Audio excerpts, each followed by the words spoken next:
दुनिया की दूसरी सबसे बड़ी ताकत माने जाने वाले चीन की राजधानी बीजिंग में बीते बुधवार यानी 3 सितंबर 2025 को पश्चिम की सुपर पावर को चुनौती देने वाली महाशक्तियों का जुटान हुआ था। यूं कहिए कि ड्रैगन की धरती पर अमेरिका के कट्टर दुश्मनों का जमघट लगा था। मौका था चीन के तियानमेन स्क्वायर पर आयोजित विक्ट्री डे मिलिट्री परेड का। इस परेड के बाद से ट्रंप की नींद उड़ गई। चीन की सैन्य पावर को देखकर यूएस प्रेसिडेंट का माथा ठनका। एक तो पहले ही चीन के तियानजिन में हुए एससीओ समिट में मोदी, जिनपिंग और पुतिन की त्रिमूर्ति को देखकर ट्रंप अपने होश हवास खो बैठे थे, और अब उसके बाद शी जिनपिंग के शक्ति प्रदर्शन ने सुपर पावर को उसकी औकात दिखा दी। सैन्य परेड का मुआयना करते हुए जिनपिंग ने ऐलान कहा कि वो किसी से नहीं डरते।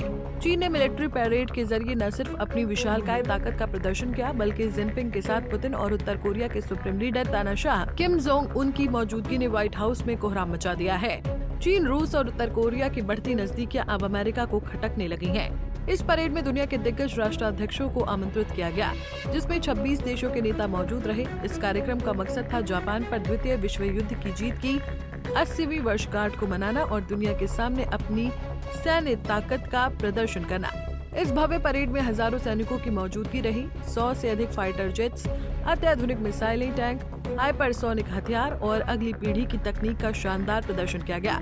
पता चला चीन अब न सिर्फ एशिया में बल्कि वैश्विक स्तर पर भी अपनी सैन्य और रणनीतिक ताकत दिखाने को तैयार है। ट्रंप ने इस परेड पर तीखी प्रतिक्रिया दी। उन्होंने अपने ट्रुथ सोशल पर कहा, सबसे बड़ा सवाल ये है कि क्या चीन के राष्ट्रपति शी जिनपिंग उस अपार समर्थन और रक्त का जिक्र करेंगे जो संयुक्त राज्य अमेरिका ने चीन को एक बेहद अमित्र विदेशी आक्रमणकारी से आजादी दिलाने में दिया था। चीन की विजय और गौरव की खोज में कई अमेरिकी शहीद हुए। मुझे उम्मीद है कि उन्हें उनके साहस और बलिदान के लिए उचित सम्मान और याद किया जाएगा। राष्ट्रपति शी जिनपिंग और चीन के अद्भुत लोगों के लिए ये एक महान और स्थायी उत्सव का दिन हो। कृपया व्लादिमीर पुतिन और किम जोंग उन को मेरी हार्दिक शुभकामनाएं, क्योंकि आप संयुक्त राज्य अमेरिका के खिलाफ षड्यंत्र रच रहे हैं। इस परेड से चीन ने जियोपॉलिटिकल संदेश भी दिया।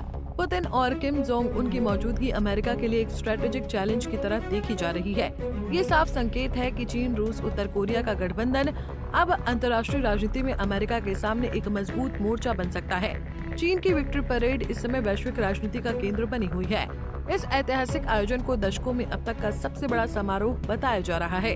चीन की इस परेड ने अमेरिका के साथ चल रहे उसके तनावपूर्ण संबंधों को और भी ज्यादा गहरा कर दिया है। ट्रंप इस समारोह में शामिल नहीं हुए। विशेषज्ञों का मानना है कि इस अनुपस्थिति की वजह अमेरिका, चीन और रूस के बीच लंबे समय से जारी मतभेद है। व्यापार युद्ध, आर्थिक प्रतिबंधों और यूक्रेन विवाद के चलते वॉशिंगटन के संबंध बीजिंग और मॉस्को दोनों के साथ काफी तनावपूर्ण बने हुए हैं। वहीं अमेरिका और उत्तर कोरिया के रिश्ते पहले से ही अस्थिर और टकरावपूर्ण हैं। पिछले महीने ट्रंप ने यूक्रेन में युद्ध विराम की कोशिशों के तहत अलास्का में रूस के राष्ट्रपति व्लादिमीर पुतिन से मुलाकात की थी। हालांकि ये वार्ता किसी ठोस नतीजे तक नहीं पहुंची, लेकिन दोनों पक्षों ने इसे सकारात्मक पहल बताया। इस बैठक से उम्मीद थी कि अमेरिका और रूस के बीच कूटनीतिक रिश्तों में कुछ सुधार होगा, मगर हालात अब भी तनावपूर्ण बने हुए हैं। इस परेड और इसमें दिखी चीन, रूस, उत्तर कोरिया की एकजुटता को लेकर वैश्विक राजनीति में चर्चा तेज हो गई है। जहां एक ओर बीजिंग अपने सैन्य और आर्थिक उदय को वैश्विक शक्ति के रूप में पेश कर रहा है, वहीं दूसरी ओर अमेरिका अपनी सुपर पावर पोजीशन को बरकरार रखने की रणनीति में जुटा है। मौजूदा हालात बताते हैं कि आने वाले दिनों में अमेरिका और चीन, रूस, उत्तर कोरिया गठबंधन के बीच जियोपॉलिटिकल तनाव और भी बढ़ सकता है। ये शक्ति संतुलन दुनिया की कूटनीति, सुरक्षा और वैश्विक व्यापार पर गहरा असर डालने वाला है।